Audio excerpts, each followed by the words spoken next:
So what we do on our team is I pretty much manage the game. I manage who's going to go into pitch, what's going on, the pitches, and some of the plays in the infield. We have another assistant coach that sets up and moves around the infielder. So he tells the third baseman, the shortstops, he's telling them to make sure they pinch the middle when there's a double play situation. There's another coach that sits back further that just deals with all the outfielders. He positions them. He tells them where they're going. He kind of talks and communicates with them. We have a guy that just is on the bench that kind of handles the bench, but also gets the next pitcher ready and warmed up to go into the game. So that's 4 guys, 4 coaches with 4 different responsibilities, and that really works well.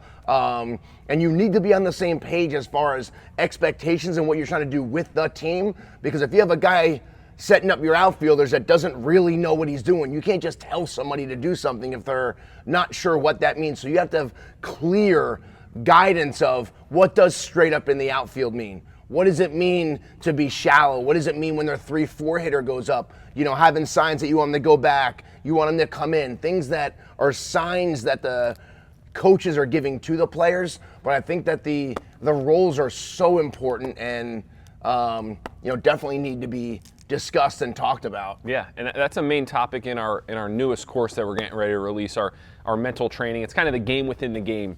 The stuff that goes on in between pitches, in the dugouts, on the car ride home.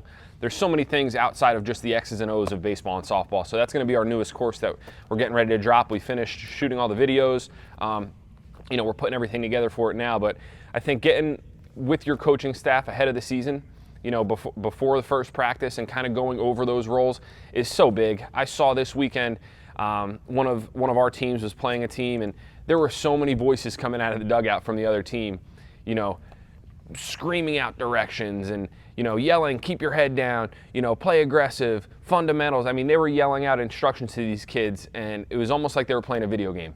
The kids were just out there, and they didn't want to let anybody down, and too many voices can be confusing, especially for younger players. So, like Duke said, assigning one coach a specific role throughout the game makes your job easier as a coach, and it makes it a lot easier for the kids because now they're just looking at one kid. Okay, am I aligned correctly? What's the play right here?